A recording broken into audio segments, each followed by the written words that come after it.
Today, we are going to dive deep into a major development that could significantly reshape the relationship between cryptocurrency companies and the traditional financial system in the United States.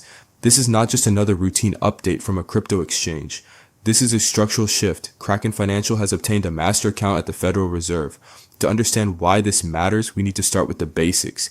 In the traditional financial system, most institutions that want to send or receive US dollars at the highest level must interact with the Federal Reserve, the central bank of the United States. However, not every company has direct access. Only approved financial institutions are granted what is known as a master account. This account allows them to connect directly to the Federal Reserve's core payment infrastructure. Until now, most cryptocurrency exchanges, including large ones, have relied on intermediary banks to process US dollar transactions. When a customer deposited or withdrew US dollars, the exchange would route that transaction through a partner bank. That bank would then settle the payment with the Federal Reserve on behalf of the exchange. This structure created dependency, it added costs, it introduced delays, and it meant that crypto platforms were always one step removed from the core of the US financial system. Now, that has changed for Kraken Financial. Kraken Financial has been granted a master account by the Federal Reserve Bank of Kansas City. This approval allows the company to access the Federal Reserve's payment systems directly, without going through intermediary banks. In practical terms, Kraken can now send and receive US dollar transfers on its own. One of the most important systems this connects Kraken to is Fedwire. Fedwire is a real-time gross settlement system used by banks across the United States. Every day, trillions of dollars move through this infrastructure. Payments processed through Fedwire are settled individually and immediately. There is no waiting for batch processing. There's no netting at the end of the day. Each transaction is final once processed.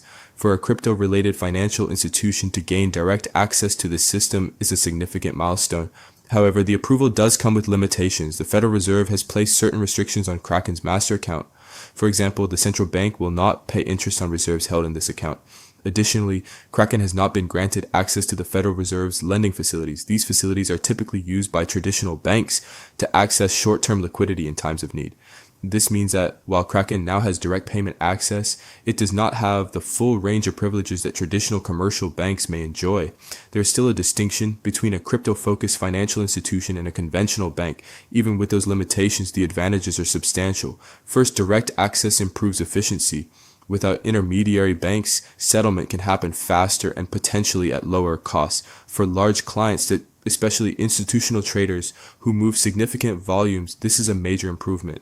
Second, it reduces counterparty risk. When transactions pass through multiple institutions, each layer introduces operational risk. Direct access simplifies the chain and increases reliability.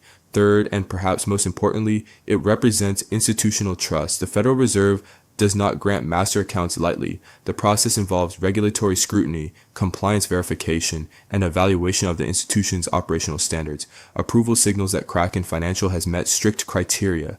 The political reaction to this development has also been notable. U.S. Senator Cynthia Lummis, who represents the state of Wyoming, publicly praised the decision. She described it as a significant milestone in the history of digital assets. Wyoming has positioned itself as one of the most crypto-friendly states in the country.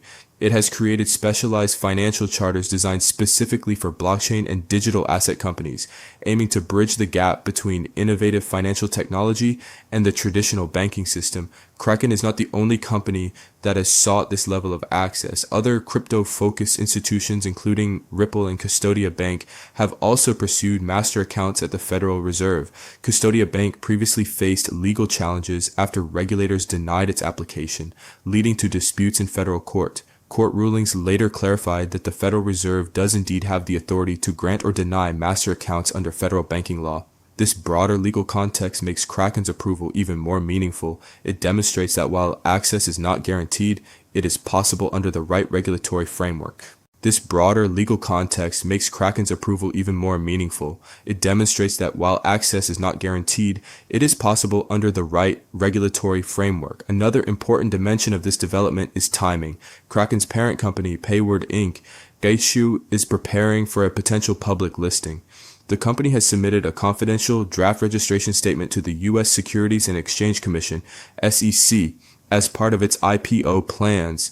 When a company prepares to go public, transparency, regulatory alignment, and institutional credibility become critical.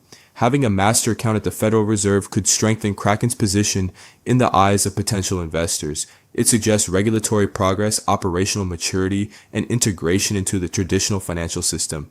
Stepping back, we can see a broader trend. In its early years, cryptocurrency positioned itself as an alternative to the traditional banking system, decentralized, independent, and separate from central banks. But over time, the industry has evolved. Large crypto institutions increasingly seek regulatory clarity, institutional partnerships, and structured integration with existing financial infrastructure. Kraken's direct access to the Federal Reserve is a powerful symbol of that evolution. It represents not the abandonment of crypto's core principles, but the maturation of the industry. This development may also influence other exchanges. If Kraken can obtain a master account by meeting regulatory standards, other companies may attempt to follow a similar path that could gradually reshape the relationship between digital asset platforms and central banking systems. At the same time, this move could increase pressure on crypto firms to strengthen compliance frameworks. Direct access to central bank infrastructure requires rigorous anti-money laundering controls, operational transparency, and strong governance practices. The bar is high and likely to remain high. Internationally, this decision may serve as a reference point. Other countries could examine how the United States integrates certain crypto institutions into central bank payment systems. It could become a model for structured inclusion rather than outright exclusion. Still, it is important to remain realistic. Kraken's master account does not mean that all of crypto is now fully embraced by the traditional banking world. Regulatory debates continue. Oversight frameworks are still evolving. Concerns about systemic risks, consumer protection, and financial stability remain central topics. But this moment is undeniably significant. It signals growing institutional confidence in at least some segments of the digital asset industry, particularly those willing to operate within established legal frameworks. For everyday users, this could mean faster and more reliable dollar transactions on the Kraken platform. For institutional investors, it may increase confidence in the operational stability of the exchange. For policymakers, it presents a case study in how innovation and regulation can coexist. In conclusion, Kraken Financial obtaining a master account at the Federal Reserve is far more than a technical update. It is a structural milestone in the integration of cryptocurrency institutions into the core of the U.S. financial system. It reflects regulatory approval, operational readiness, and strategic positioning ahead of a potential public offering. It also highlights the broader transformation of the crypto industry, from experimental outsider to emerging financial infrastructure participant.